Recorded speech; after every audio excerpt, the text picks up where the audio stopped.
Good evening, sir. Good evening, ma'am. Good evening, everyone. Very good evening to Good you, ma'am. evening, ma'am. On behalf of us and everyone, including the participants, a very warm welcome. On the second session of today, we have with us Dr. Monica Gupta. She will be addressing the topic of designing effective questionnaire for research. Dr. Monica Gupta is working as a professor at Chitrakar Business School, Chandigarh.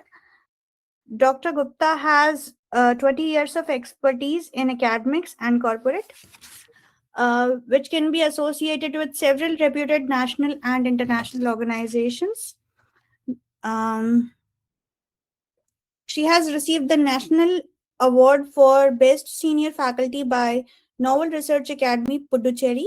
She has offered teaching assignments, FDPs, workshops, consultancy services, and she has also acted as a research person for several programs. Thus, she has contributed a lot throughout her career. I'm very sure, ma'am, that the participants are looking forward for this session on learning how they can make a very effective questionnaire. Over to you, ma'am. Thank you so much, ma'am. Thank you so much, sir. I hope my screen is visible to everyone. Yes, ma'am. Everything is visible. Yes, ma'am. Your screen is visible. Okay. Thank you so much. So, learners, let us start today's session on designing effective questionnaires for research. So, the content or the topics that we are going to cover today are introduction to questionnaire design, principles, ensuring reliability, validity, and sensitivity in questionnaires, then pilot testing and refining the questionnaire, and ethical considerations in questionnaire design. So this is a view of the subtopics under these topics. You can just have a glance of it because as we proceed further during the session, we will discuss these pointers one by one. I request everyone to have a notebook and pen ready, and you can perform the activities side by side, and you can participate actively during the session. You can just mention your responses in the chat window or your queries. So I expect everyone will be able to understand how to design a complete methodologically sound questionnaire, compute and interpret reliability and validity measures for multi-item scales, refine questionnaire items through pilot testing, cognitive interviewing, and ethical review, justify questionnaire design decisions in line with doctoral and publication standards. So, as we all know, in research, questionnaires play a vital role in gathering structured, quantifiable data. These are especially useful for measuring behaviors, attitudes, and perceptions in the fields such as consumer behavior. Today, we will focus on two types of questionnaires: self-administered, where participants will fill out forms independently, offering privacy, minimal bias, and interviewer administered, which allows researchers to clarify responses but may introduce interviewer bias.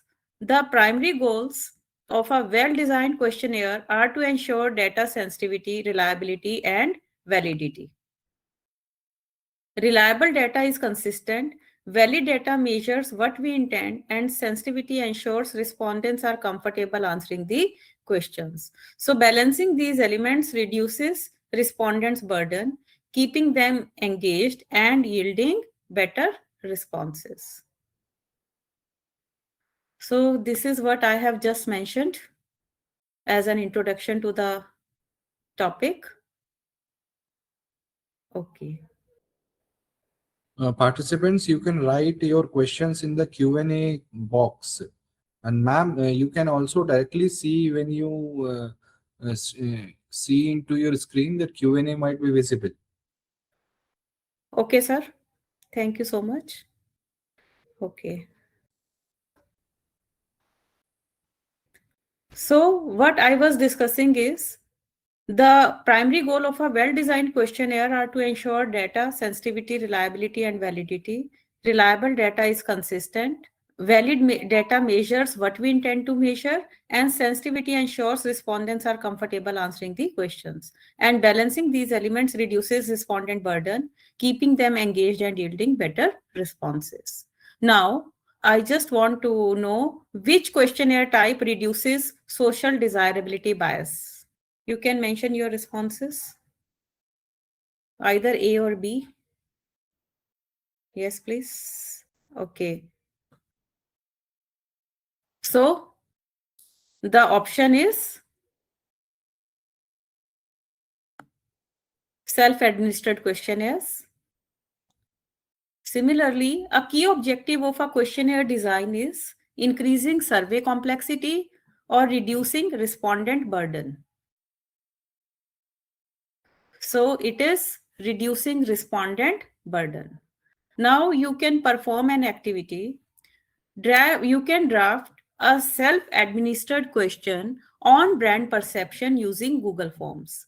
I hope you are aware of way to use Google Forms. I can give demonstration of using or creating a Google form if you like. First, to perform the activity, I'll explain the steps. In the meantime, you can make up your mind to perform the activity and you can do it on the paper pen. So the steps to perform the activity are: you can define brand perception objective, then formulate a clear question, then choose a response scale, and then you can set up this in Google Forms. So the first step, to define brand perception, to define the objectives, you can start by identifying specific aspect of brand perception to be measured. In this case, focus is on customer perception of brand quality, whether customers view the brand positively or in terms of quality. The second step, formulate a clear question. So you can write a straightforward question that captures the essence of brand perception without ambiguity.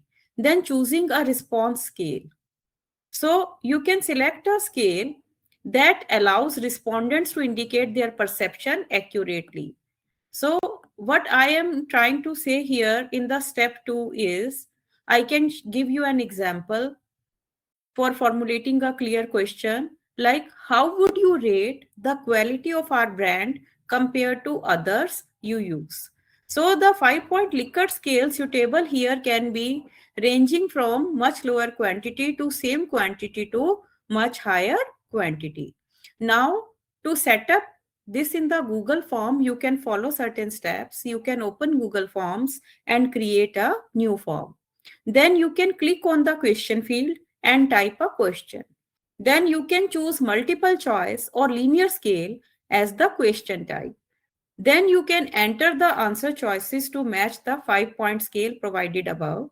And then you can set the question as required to ensure respondents provide an answer. Now, after this activity, if you are able to perform simultaneously, what your final question in the Google form look like? So here is an example I have displayed on the screen. So the question, how would you rate the quality of our brand compared to others you use? And I have mentioned the scale. So what we are trying to say here is, this is self-administered question and response format that provides straightforward assessment of brand perception, capturing the respondent's comparative view of brand quality. Using Google Forms allows respondents to answer anonymously and honestly, making it easier to collect unbiased data. I hope I am able to clarify this first point. Now, the next concept or the second pointer is focusing on principles of questionnaire design. So, understanding the research problem is foundational to designing effective questionnaires. You may start by defining research objectives, what you aim to measure and why. Next, identify your key variables. Dependent variables are the main outcomes, such as customer satisfaction. Independent variables could include factors like age or income, and control variables are constants like product type. In consumer behavior, understanding how these variables interact helps construct questions that accurately capture relationships. For example, if studying brand loyalty, questions should align with factors like satisfaction, quality, and perceived value, directly connecting to research objectives. Now you can test. Dependent variables are option A or B, factors that remain constant or outcomes being measured. So just think for a while. The answer is outcomes being measured. Next, research objectives help to either determine question relevance or to increase sample size. It is determine question relevance. Now you can perform an activity to understand or explore this concept better. You can identify dependent and independent variables for a brand loyalty survey. Now, how to perform this? I'll explain the steps. So you need to define the research objective. For this, you can establish the goal, such as identifying factors affecting brand loyalty. Then you can identify dependent variables or DVs, which in this case is, yes, it is brand loyalty, the primary outcome that the survey aims to measure. Then you can identify potential independent variables, which could include product quality, that is, how customers perceive the product's quality. Then customer satisfaction, that is the level of satisfaction with previous purchases. Then customer service, that is quality and accessibility of customer support. Then price perception, that is how customers view the product's price relative to quality. Then brand image, that is customers' overall impression of the brand. Now, the solution could be, as I have just mentioned, by identifying the DVs and IVs, the researchers can structure questions around how each IV affects the DV. For instance, questions about customer satisfaction might indicate whether it significantly influences brand loyalty. Now, moving on to the next part, question types. So choosing question types is essential for effective questionnaire design. Closed-ended questions offer structured responses, ideal for quantitative data analysis, while open-ended questions allow respondents to share detailed insights. Each type serves as a unique purpose in consumer behavior. Scales enhance measurement accuracy. The Likert scale gauges agreement intensity. The semantic differential scale contrasts attitude, for example, from unfavorable to favorable. And the Gutman scale measures hierarchical agreement. For example, a Likert scale question like, I am loyal to this brand, on a scale of 1, that is strongly disagree, to 5, that is strongly agree, offers clear data on loyalty intensity. So Likert scale measures hierarchical agreement or agreement intensity. It is agreement intensity. Open-ended questions are best for quantitative data or in-depth qualitative insights. It is in-depth qualitative insights. Now you can perform an activity here. Design a Likert scale question on consumer satisfaction. How to perform this? You can select the attribute to measure. For this, you can choose a specific aspect of customer satisfaction, such as overall product satisfaction. Then you can create the statement, that is, you can write a clear statement related to the attribute like, I am satisfied with the quality of this product. Then you can choose the scale, that is, you can decide 5-point Likert scale varying from strongly disagree, which you code as 1, to neutral 3, to strongly agree, coding 5. Then what is the solution? So the example statement is shown here. I am satisfied with the quality of this product, scale from 1 to 5. So this Likert scale question allows respondents to express the degree of their satisfaction, providing quantitative data that can be analyzed to assess overall consumer satisfaction. Now, constructing effective questions with clarity and simplicity. So, clear, simple, and unbiased questions improve response quality. Ambiguity and complexity can confuse respondents, affecting data reliability. Clear wording is vital. Avoid jargon and complex phrases. Simplicity means using concise language and focusing on one idea per question. In consumer behavior, leading questions can skew responses. For example, rather than asking, "Don't you agree that our product is excellent?" what should you ask? Just think for a while. A neutral phrase like, "How would you rate our product?" encourages unbiased responses. And we should avoid double barreled questions that ask two things simultaneously, such as, "How satisfied are you with our service and price?" But in actual, each element should be measured separately. So, what are ambiguous questions? Either they improve data accuracy or confuse respondents. Yes, these confuse respondents. Leading questions. Either they encourage unbiased answers or influence responses. Yes, these influence responses. Now, you can explore an activity to understand this further. You can rewrite a bias question to be neutral and clear. But how to do this? You can identify the bias question. For instance, a bias question might read, "Don't you agree that our product is the best in the market?" As you can see on the screen. Now you can remove leading language. What is leading language here? Identify and remove it. So you can rewrite the question to remove the bias and lead. You can use neutral phrasing that doesn't imply an unexpected answer. Then you can rephrase the question.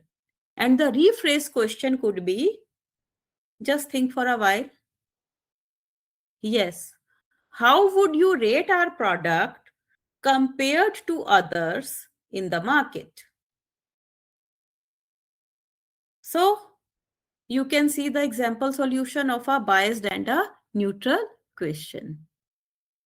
So the revised question eliminates any leading language, allowing respondents to provide a more honest evaluation of the product. I hope you are able to understand what we are discussing here. Constructing effective questions, language and tone considerations. Language and tone are crucial in questionnaire design to ensure clarity and inclusivity. Thank you. Questions must be crafted in language appropriate for the respondent's literacy and cultural context. For instance, in a consumer behavior survey targeting general consumers, avoid technical jargon and complex terminology. Neutral tone prevents bias. Phrasing questions without emotionally charged or suggestive words is essential to avoid influencing responses. Cultural sensitivity is also the key, ensuring that the language respects diverse backgrounds and avoids culturally specific references that might confuse or alienate some respondents. A question like, "How does our product enhance your life?" should instead be neutral. Just think, what can it be? How would you rate the usefulness of our product? So neutral tone helps in either influencing responses positively or reducing response bias. Yes, it is reduce response bias. Culturally insensitive questions either increase response accuracy or may confuse or offend respondents. Yes, these may confuse or offend respondents. Now, to understand this further, you can perform an activity by rewriting a question to improve its cultural sensitivity and neutrality. To perform this, you can identify culturally insensitive wording. Now see original question you can see on the screen. How often do you celebrate Christmas or any other festival with family gatherings? Now you can adjust to generalize for all cultures. Avoid assumptions about specific cultural practices. Reframe the question to apply to all participants. So what could be the rephrase question here? Just think for a while.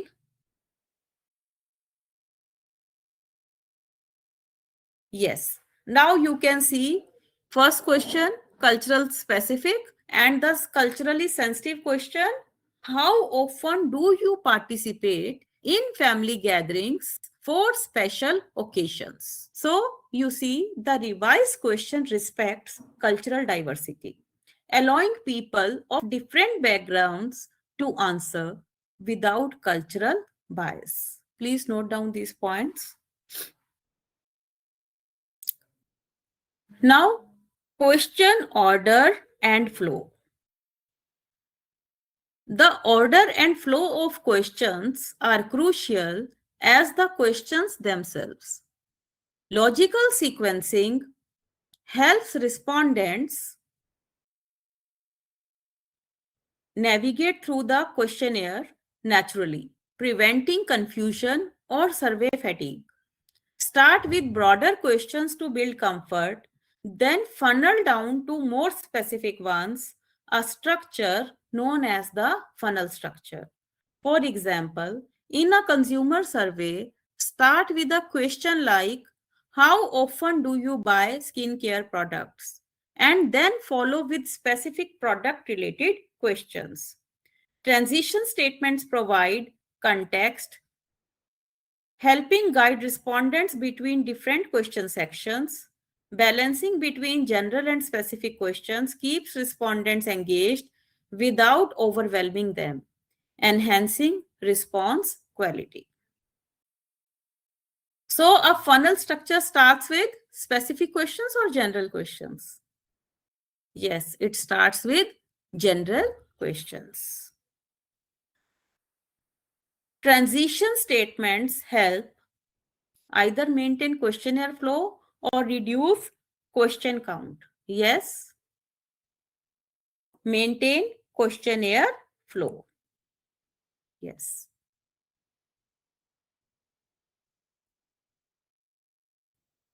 Now you can perform an activity. You can arrange a set of questions into logical sequence. Thank you. Now, how to perform this activity? You can identify general questions. For example, how often do you purchase skincare products? So what we are trying to say here, start with general questions about product usage. Then move to specific questions. So you can follow with detailed questions about satisfaction, product quality, and brand trust. So what could be the example sequence? Any guesses for answer? Just think for a while. See the solution here. Example sequence could be, how often do you purchase skincare products? How satisfied are you with the results of the product?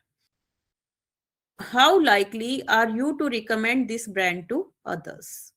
So, this funnel approach starts with the broader questions to ease respondents into the survey, moving towards specific and reflective questions for richer data. Now, ensuring reliability, types and techniques. Reliability is a measure of consistency in a questionnaire. Test, retest reliability checks if the questionnaire produces similar results over time, suitable for stable traits like brand loyalty. Internal consistency examines if related questions measure the same construct, commonly assessed using Cronbach's alpha. Inter-rater reliability is relevant when responses are assessed by multiple raters, ensuring consistency among them. Techniques for enhancing reliability include using uniform question phrasing and standardized response formats, both of which help reduce variability in responses. For example, a consumer survey on brand trust should maintain similar language across all questions about trust factors to ensure consistent interpretation. So, internal consistency is measured with either test-retest method or Cronbach's alpha. Yes, it is Cronbach's alpha. Reliability ensures either consistent results over time or variable responses. Yes, consistent results over time. Now, to explore this, you can perform an activity by calculating Cronbach's alpha for sample data on SPSS. How to do this? Now, you may use some sample data like this. In column 1, you can mention the respondents. In question 1 or in the column 2, you can mention question 1, satisfaction, and the responses on the Likert scale that you have obtained. Question 2 on third column, related to trust. And then in column 4, you can mention recommendations. So this is just a sample data table, how to create it and how to put it in SPSS. If you know, it's okay. Otherwise, I'll mention the steps. Now to perform this activity, you need to open SPSS. You need to enter the data in SPSS. Then go to Analyze tab, click Scale and click Reliability Analysis. Select all 3 questions as items, set model to alpha and click OK. And you can see the results. So, what is the solution? A high Cronbach's alpha, typically more than or equal to 0.7, suggests internal consistency, meaning these items consistently measure aspects of consumer satisfaction. You can refer to the books like Here et al.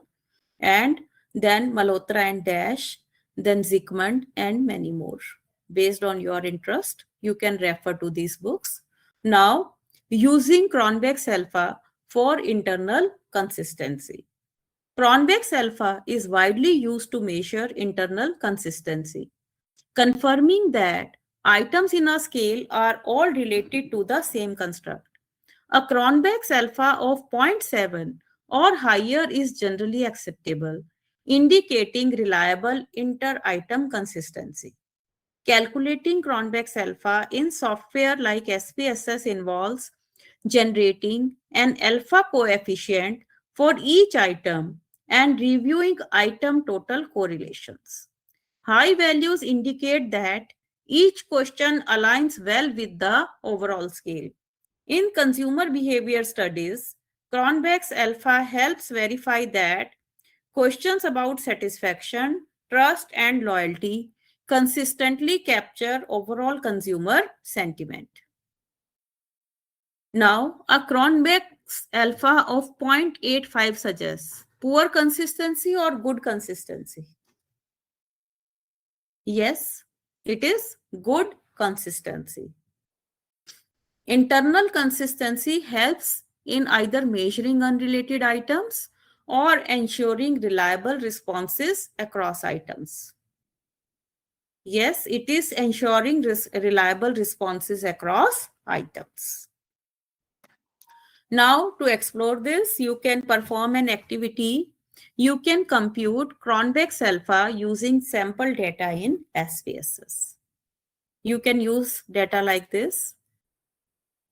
Like we have taken respondents on in column 1. First, construct quality and its related responses in column 2, satisfaction related column 3, loyalty related column 4. You can design as per your requirements. Now you can perform these steps as I have mentioned earlier. You can input the data in SPSS, navigate to analyze by clicking the tab, then click scale, then click reliability analysis, add all 3 questions to the item list, select alpha under model and click OK. So the activity reinforces calculating internal consistency across survey items, helping ensure reliable data on consumer behavior. Now, validity in questionnaires, definition and types.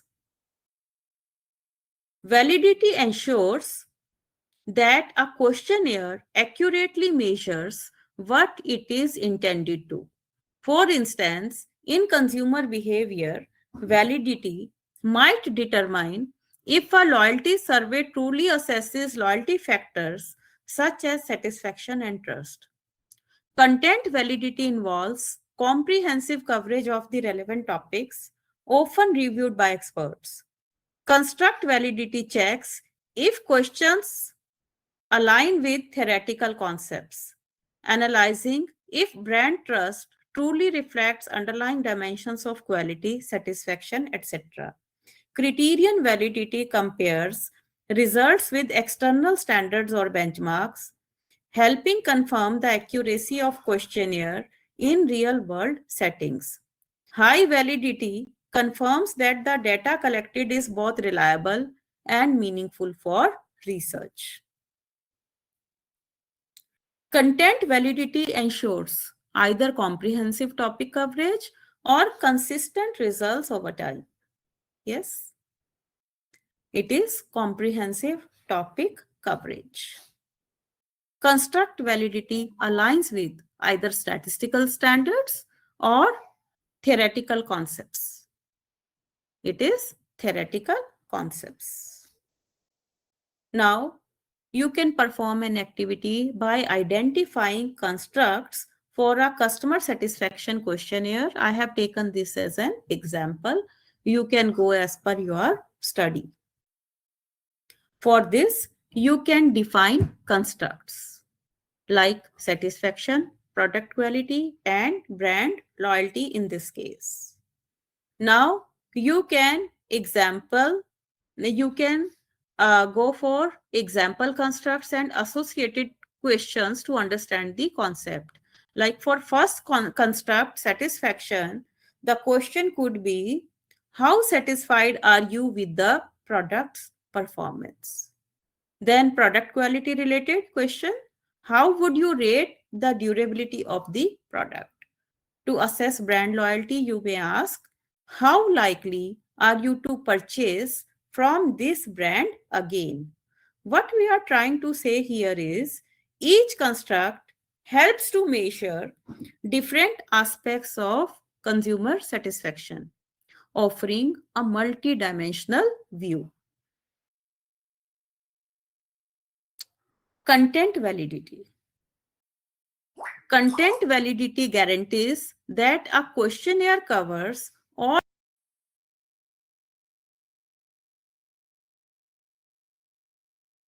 relevant aspects of the concept. For instance, a consumer loyalty survey must address satisfaction, brand quality, and trustworthiness. Involving experts is crucial. They provide insights into whether the questions fully capture all necessary elements. A checklist for topic coverage helps ensure no area is missed. After gathering expert feedback, adjust questions as needed to improve comprehensiveness. For example, if experts suggest adding a section on brand ethics for a brand loyalty survey, integrate this aspect to cover consumer perceptions of corporate responsibility comprehensively. Content validity is assessed by either statistical analysis or reviewing topic coverage with experts. Yes, it is reviewing topic coverage with experts. Expert feedback improves either data collection speed or content comprehensiveness. It is content comprehensiveness. You can perform an activity. You can create a checklist of topics for a consumer loyalty survey. It is an example. Now the checklist solution could be, you can make pointers like brand trust, product quality, customer satisfaction, purchase frequency, likelihood of recommendation. So these topics are central to understanding the factors influencing customer loyalty, covering both attitudinal and behavioral dimensions. Construct validity. Construct validity ensures that questionnaire items accurately measure theoretical constructs. For example, if assessing customer loyalty, each item should reflect loyalty-related theories like trust, satisfaction, and product reliability. Factor analysis is a common method to test construct validity, as it groups items based on correlations, confirming they measure the same construct. Theoretical grounding supports construct validity by aligning questions with established theories. For instance, satisfaction should be measured in alignment with frameworks of consumer satisfaction. High construct validity indicates that questionnaire items are measured intended theoretical dimensions consistently. Factor analysis is used for either validating theoretical constructs or increasing response rates. It is validating theoretical constructs. Construct validity aligns items with either random concepts or theoretical frameworks. It is theoretical frameworks. Now, you can perform a basic factor analysis using sample data.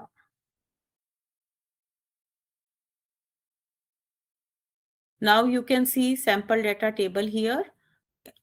In first column, we have taken responses, and in other columns, we have taken different constructs as per our study.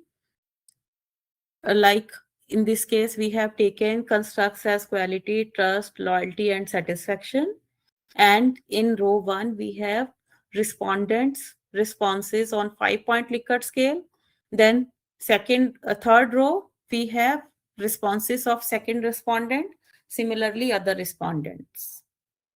So number of rows must be equal to number of respondents plus head title row.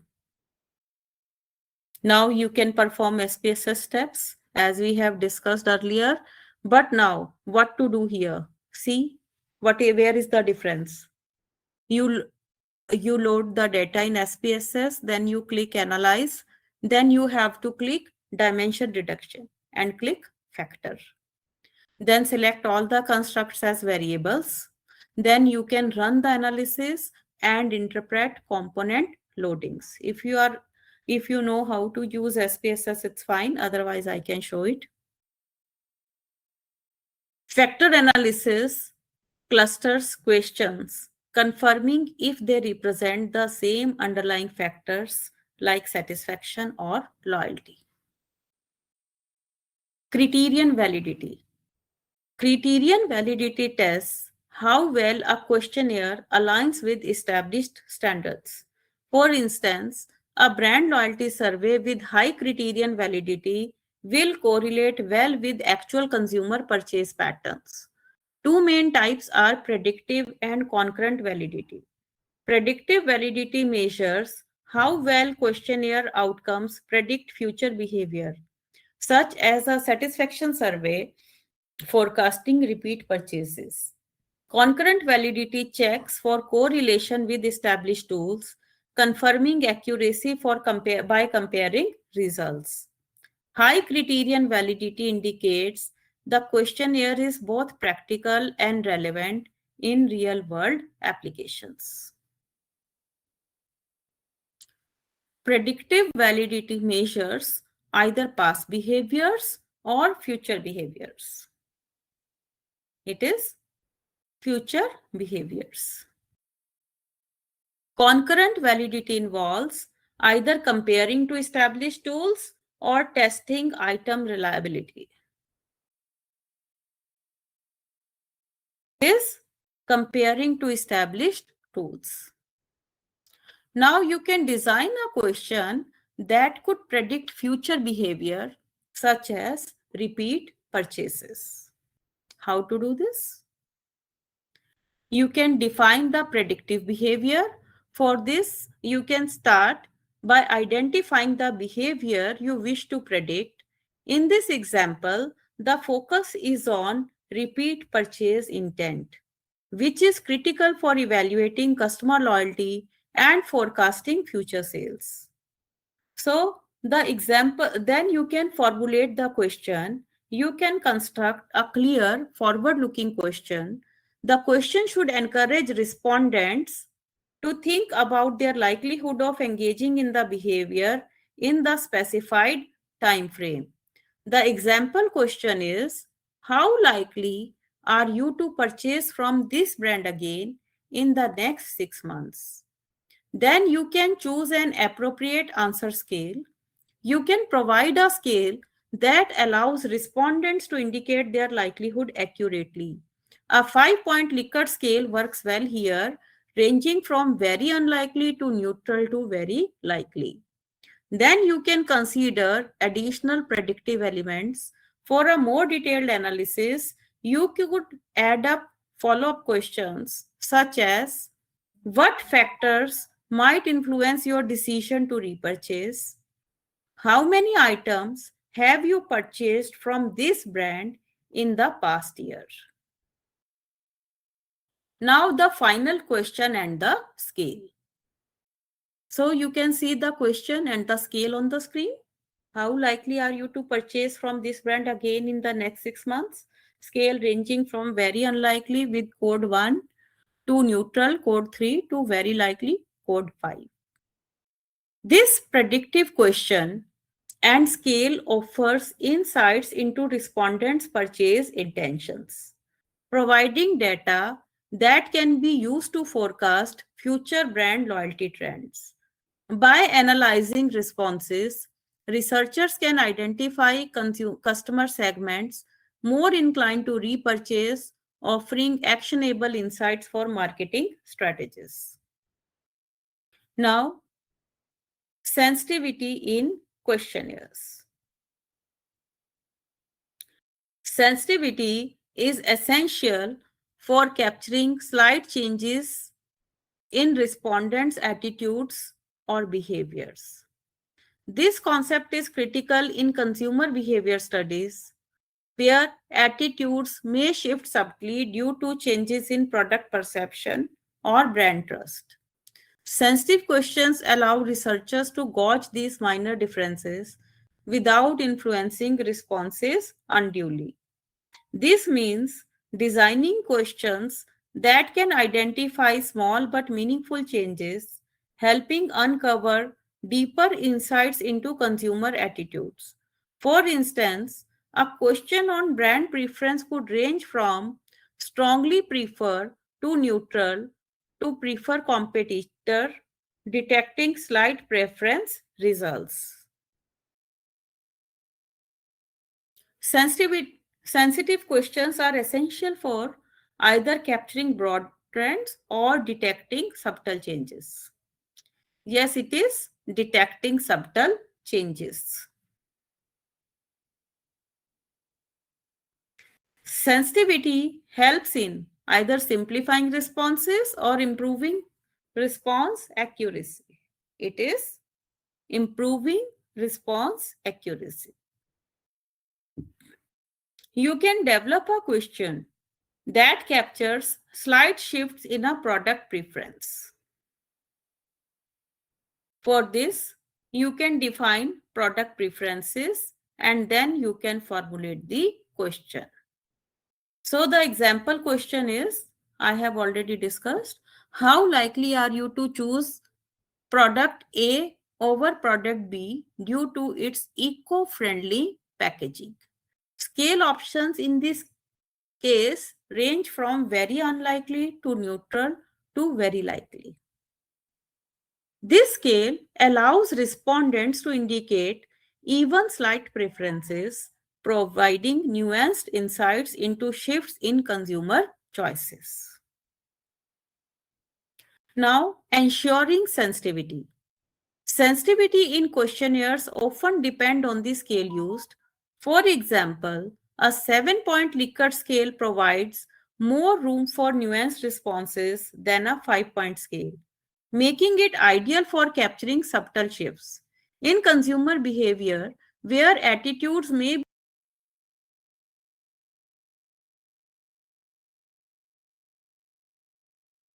variability. Framing questions neutrally is vital to avoid pushing respondents towards socially acceptable answers. For instance, instead of asking, do you think buying eco-friendly products is the right choice? A more sensitive approach would be, how important is environmental impact when making a purchase? This encourages honest, reflective responses without moral pressure. A 7-point scale provides limited response options or greater response sensitivity.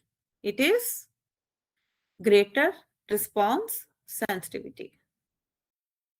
Avoiding social desirability helps by increasing honesty in responses or simplifying questions.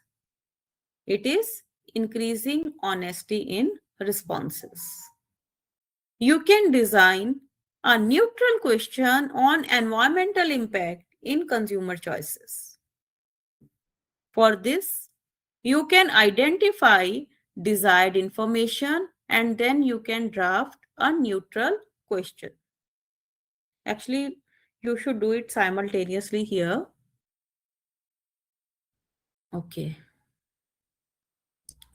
So, example question could be, how important is the environmental impact of a product in your purchasing decisions?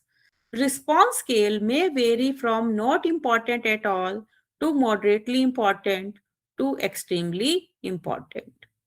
Neutral phrasing ensures respondents feel free to express varying levels of concern about environmental impact without feeling pressured. Handling sensitive topics. Handling sensitive topics requires a respectful, thoughtful approach. Topics related to personal values, ethics, or private preferences may cause discomfort or reluctance to answer honestly. Using indirect questioning can alleviate discomfort, such as asking about general opinions on environmental issues rather than individual behaviors. Ethical considerations include maintaining respondent privacy, assuring confidentiality, and framing questions to avoid intrusive language. For example, instead of directly asking, do you always recycle? An indirect question might be, just think for a while. How can we replace direct question, do you always recycle? Indirect question might be, how common is recycling in your household?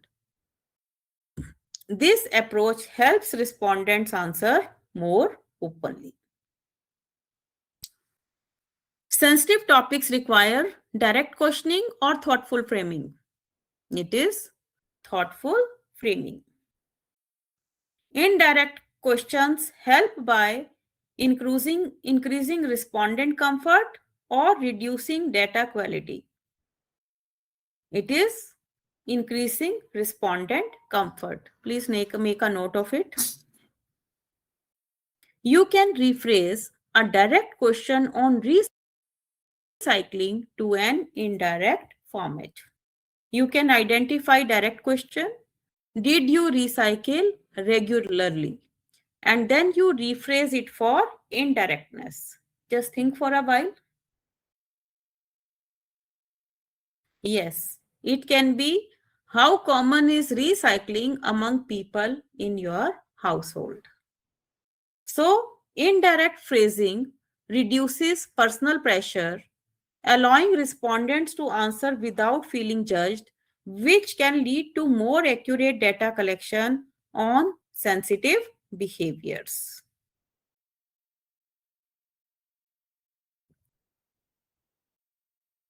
Importance of pilot testing.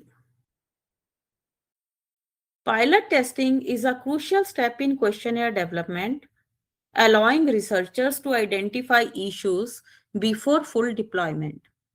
Through pilot testing, we can spot unclear or confusing questions, determine if any part of the survey disrupt the flow, and assess how questions perform in capturing reliable and valid data.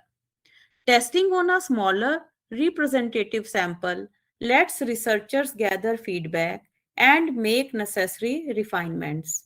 For example, in a consumer behavior survey, if respondents find a question like, how often do you purchase eco-friendly products vague, it can be rephrased to, how often do you purchase products labeled as eco-friendly? Just try and note the difference.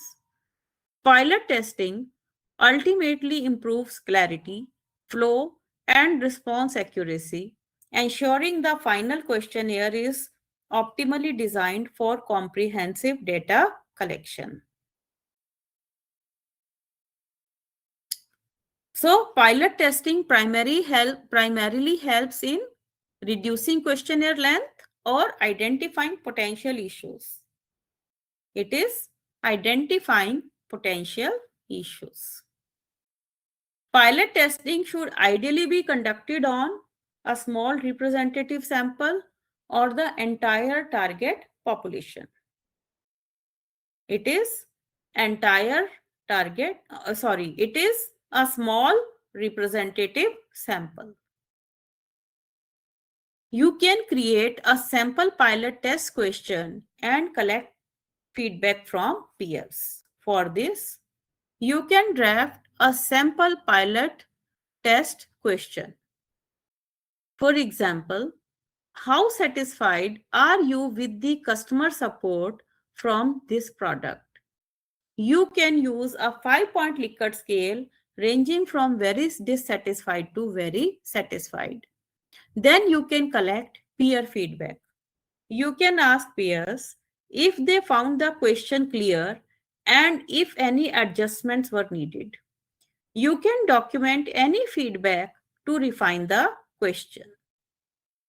Testing with peers can reveal wording issues or ambiguities, improving clarity and data reliability in the final questionnaire. So, how to conduct pilot test? Conducting a successful pilot test involves careful planning. Start by selecting a sample that represents your target demographic, as their feedback will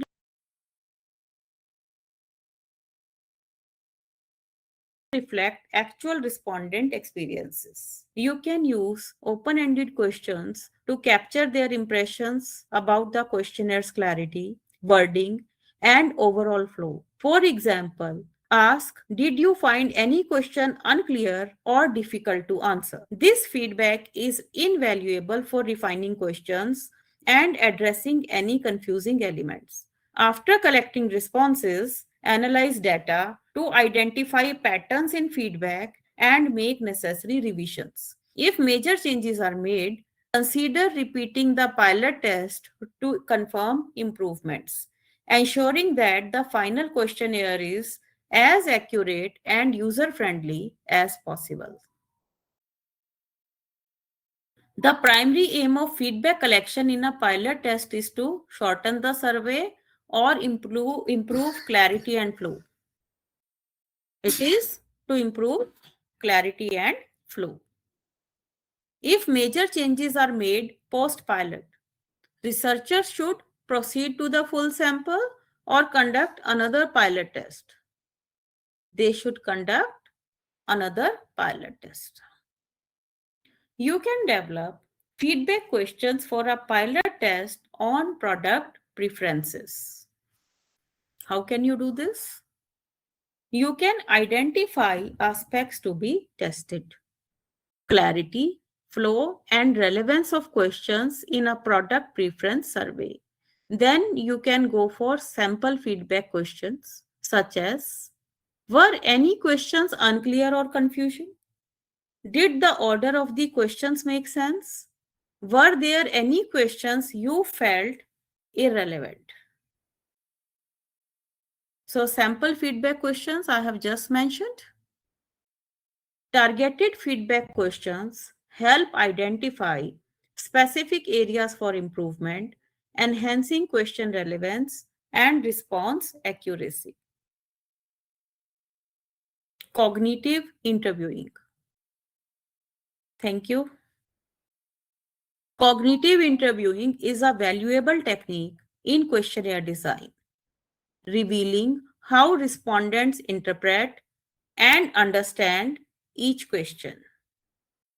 By having respondents think aloud while answering, researchers can detect any misunderstandings or biases in real time. This method also includes probing questions where the interviewer asks for a clarification on certain responses. For example, if a respondent hesitates on a question about brand loyalty, probing can reveal whether the term was unclear. Cognitive interviewing helps refine question wording, reducing the risk of misinterpretation and enhancing overall data quality. This method is especially beneficial for complex topics like consumer behavior, where nuanced understanding is essential. Cognitive interviewing is primarily used to simplify questions or understand respondent thought processes. It is to understand a respondent's thought processes. The think aloud method helps identify surveillance issues or misinterpretations or biases. Misinterpretation or biases. Conduct a cognitive interview with a peer on a sample question. You can choose a sample question like, how often do you buy organic products? Ask peers to think aloud. Encourage the peer to explain their thought process as they answer. Please note. Then use probing questions. What do you understand by organic in this context? Cognitive interviews reveal how respondents interpret questions, enabling refinements to reduce misunderstandings. Ethical considerations in questionnaire design. Ethical considerations are critical in questionnaire design, safeguarding respondents' rights and privacy. Informed consent is a foundational ethical step, informing participants about the purpose of the study, the voluntary nature of their participation, and how their data will be used. Anonymity and confidentiality are also paramount, especially with sensitive topics, to ensure respondents feel secure in sharing honest answers. Handling sensitive data requires adherence to data protection standards, including secure storage and limited access. In a survey on consumer behavior, respecting respondents' privacy encourages trust, leading to more accurate and candid responses.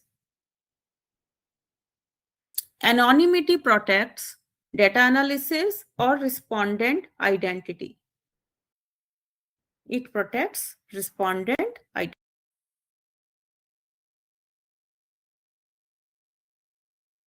identity.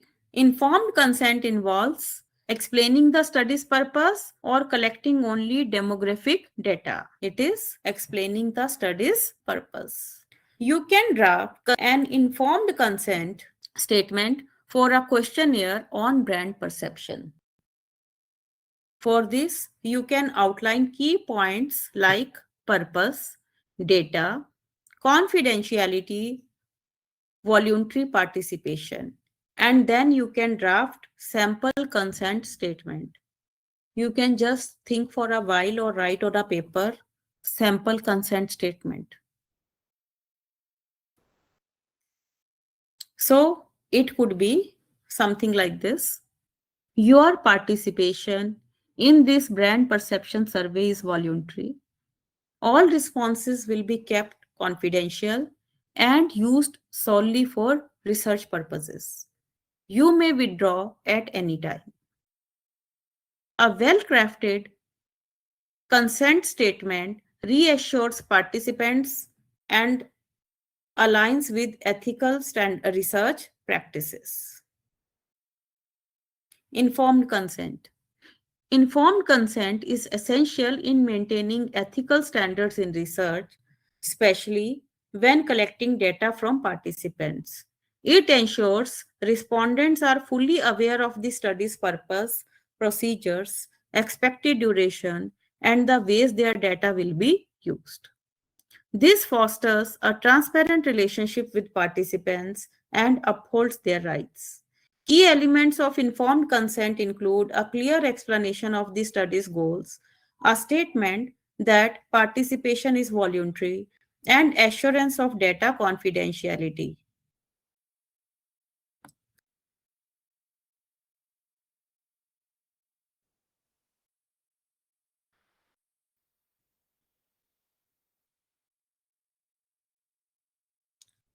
So, key elements of informed consent include a clear explanation of the study's goals and a statement that participation is voluntary and assurance of data confidentiality.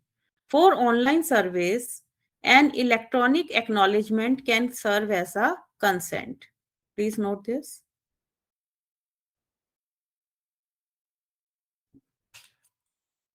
Whereas traditional research often uses signed forms.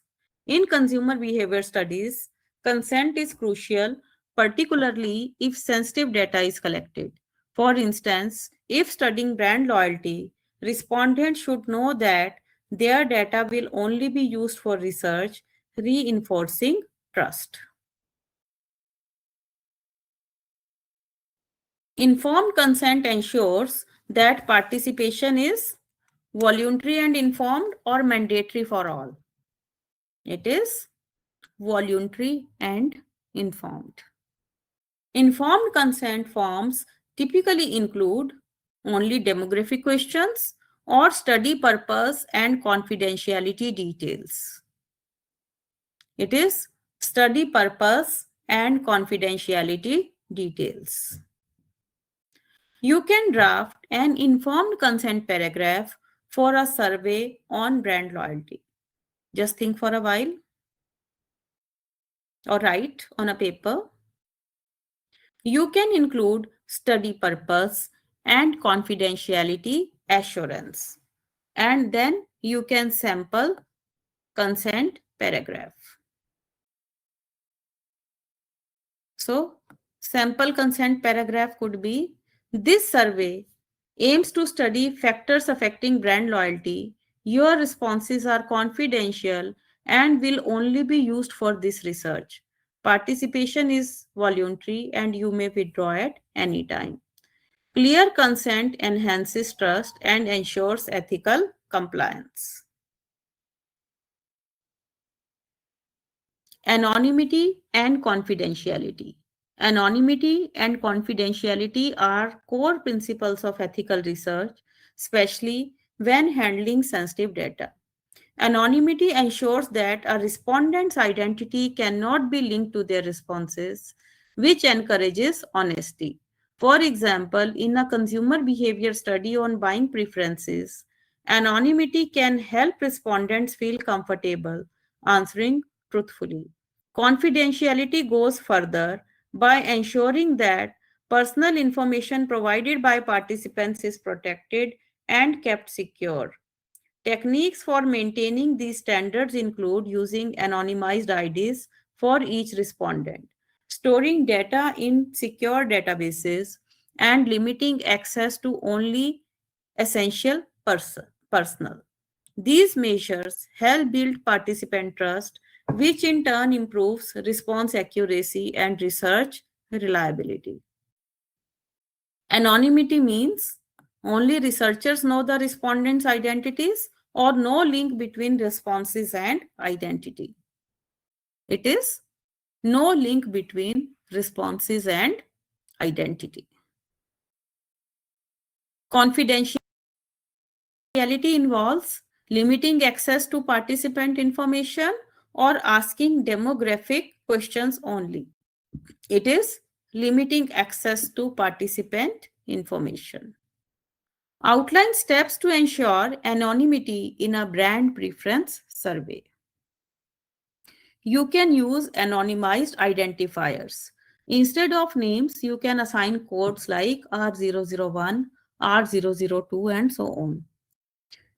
You can avoid collecting identifying data. You can exclude personal identifiers like email. You can limit data access. You can restrict data access to essential research personnel. Ensuring anonymity protects respondent privacy, encouraging honest responses, and compliance with data protection standards. Handling sensitive data.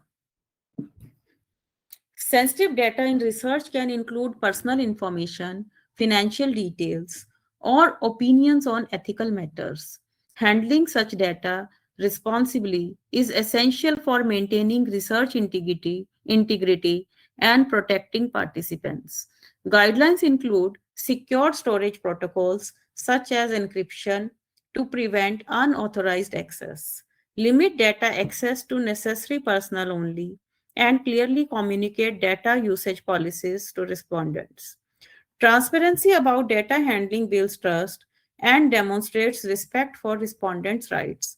In consumer behavior studies, sensitive data like shopping habits tied to income should be stored securely, with respondents informed that the data will solely serve research purposes, reinforcing ethical standards. Sensitive data should be shared with all research staff or stored securely with limited access. Yes, it is stored securely with limited access. Transparency in data usage helps improve response rates or build respondent trust. It is to build respondent trust. List 3 strategies to protect sensitive survey data. You can go for data encryption. That is, you can use encryption for both stored and transmitted data. You can access controls. You can limit access to authorized researchers only.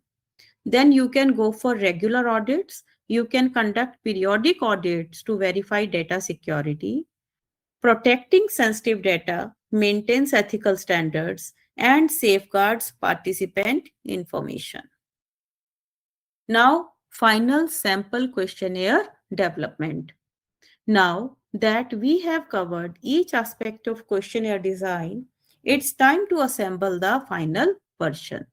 We can begin by integrating any insights and changes identified during pilot testing.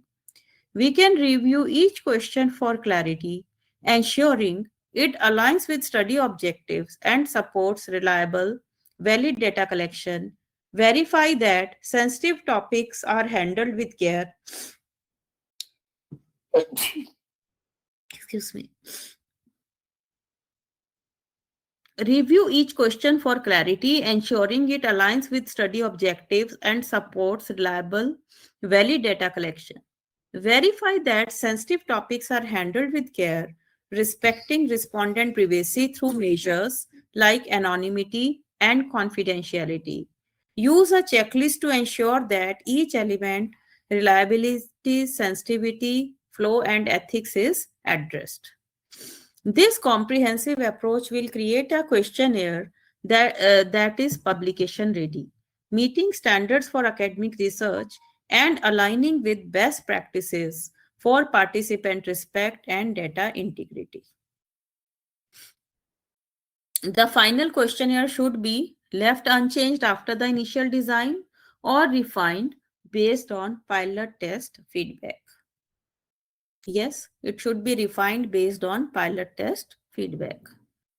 Publication ready questionnaires should meet ethical and methodological standards or focus only on response speed. Yes, these should meet ethical and methodological standards. You can review the final questionnaire for publication readiness using a provided checklist.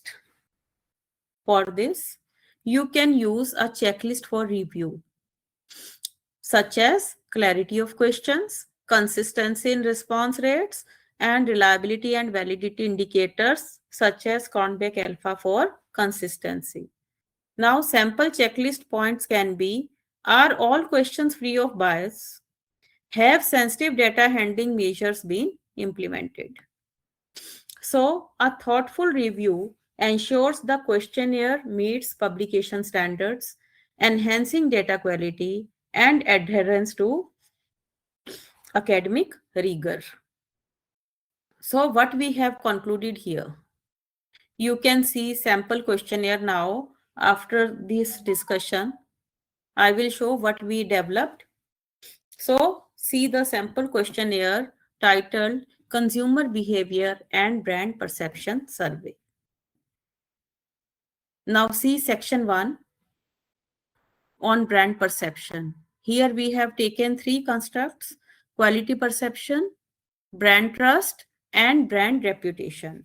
Now, for quality perception, we have taken first question: how would you rate the quality of our brand compared to other brands you use?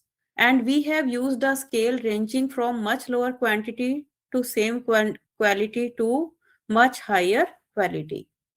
Then second construct in this section of brand perception is brand trust. The question is, how much do you trust our brand to deliver quality products? The scale ranges from not at all to moderate to completely. Then third, brand reputation. The question is, how positively do you view our brand's reputation in the market? And the scale ranges from very negative to neutral to very positive. Now see section 2 on consumer satisfaction, where we have taken three constructs again: product satisfaction, value for money, and customer service satisfaction.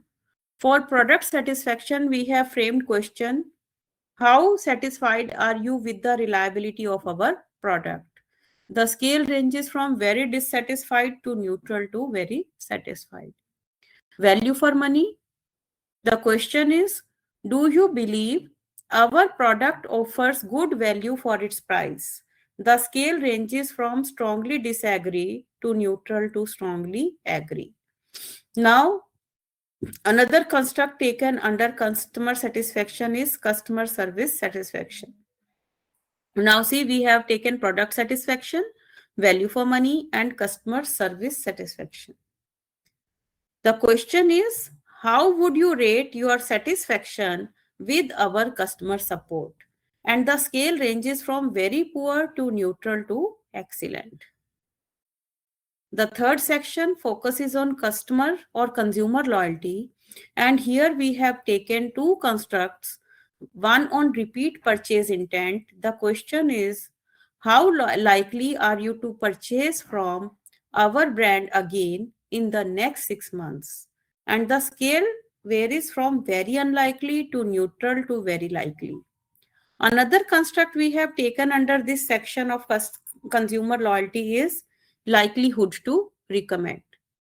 The question is, how likely are you to recommend our brand to friends and family? And the scale ranges from very unlikely to neutral to very likely. Another section, the fourth section, we have drafted on environmental impact on purchasing decisions. Okay, let me complete this. Then I'll get back to the questions. Let me complete the slide part first. So another question is environmental concerns in purchasing. The question is, how important is a product's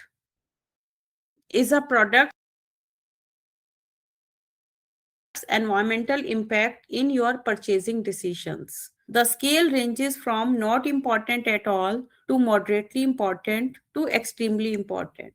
Another construct can be related to sustainable product preference.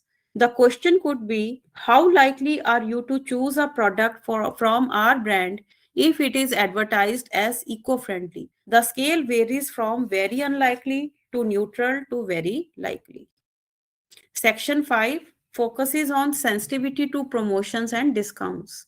Again, we have taken two constructs here, one related to promotion responsiveness, and the question is, how likely are you to purchase this product when a discount is offered? And the scale varies from very unlikely to neutral to very likely. Another construct is effectiveness of loyalty programs. We have taken the question, how valuable do you find our loyalty rewards program in influencing your purchase decisions? And the scale varies from not at all valuable to moderately valuable to extremely valuable. Then after this, we can add informed consent. Before beginning the survey, participants see the following consent statement. This survey is a part of a research study on consumer behavior and brand perception. Your participation is voluntary and all responses will be kept confidential. The data collected will be used solely for research purposes and you may withdraw at any time. Then we can see some key points related of reliability, validity, and sensitivity. As we have discussed, reliability indicates consistent scales, mostly Likert type are for reliability. Consistent scales, mostly Likert type, are used across questions to ensure stability in responses and allow convex alpha measurement for internal consistency. Validity. For content validity, each section, perception, satisfaction, loyalty, etc., comprehensively covers the intended constructs, ensuring all important aspects are addressed. For construct validity, questions are structured to align with theoretical constructs in consumer behavior, such as trust and satisfaction. Criterion validity, loyalty intention questions are framed to potentially correlate with future purchase data. Sensitivity, questions are phrased neutrally, avoiding bias and minimizing social desirability influence. This comprehensive questionnaire captures essential facets of consumer attitudes, ensuring data that is valid, reliable, and insightful for analyzing consumer brand perception, loyalty, and sensitivity to environmental and promotional factors. Now you can see it in a tabular form. We have taken the objectives in the first column. Then we have mentioned related questions, 2 questions related to each objective in the second column, then the variables, DVs or IVs, then the scale that we have taken, and then reliability and validity related information. I hope you can read this. Then the second part. So you see, each question is crafted with appropriate scales and structured to achieve high reliability, validity, and sensitivity, ensuring robust data collection on brand perception, satisfaction, loyalty, environmental concerns, and promotional responses. This table format presents a concise publication-ready questionnaire design. Right? So I hope we are able to cover it in time. It was a very interesting session, ma'am. Thank you so much, sir. Just let me see the chat box if anyone else has a question. Even I'm going through it if we find anything. It was a very detailed session and highlighting very, very intricate points. Thank you so So, much, sir. Priyanka, can we begin with a formal vote of thanks? On behalf of the organizing committee, I extend our heartfelt gratitude to Dr. Monica Gupta for sharing her expertise during today's session of our faculty development program on designing effective questionnaires for research. Your detail-oriented session has provided us with a deep understanding of the theory, principles, techniques, and best practices in designing research questions. It will definitely help our participants in creating valid, reliable, and effective questionnaires. The comprehensive guidance you offered has greatly enhanced our ability to create instruments that can yield meaningful and high-quality data for academic research. We sincerely appreciate your clarity, patience, hands-on approach, and willingness to deliver detailed-oriented information, ma'am. Your contribution today will undoubtedly help our participants in future. Once again, we express our profound gratitude for your time and invaluable guidance. We hope to have the privilege of hearing you again. Thank you, ma'am. Thank you so much, ma'am. Thank you so much, sir, for providing me the opportunity. And I'm really thankful to participants due to the presence of whom we are here and we got this opportunity and we got this session delivered successfully. Hope to see you in future and hope to have long run connections. Definitely, ma'am. We will collaborate on many more things. Thank you so much, sir. Thank you, ma'am. Thank you so much. Bye bye. Have a great day. You too, ma'am. Bye bye.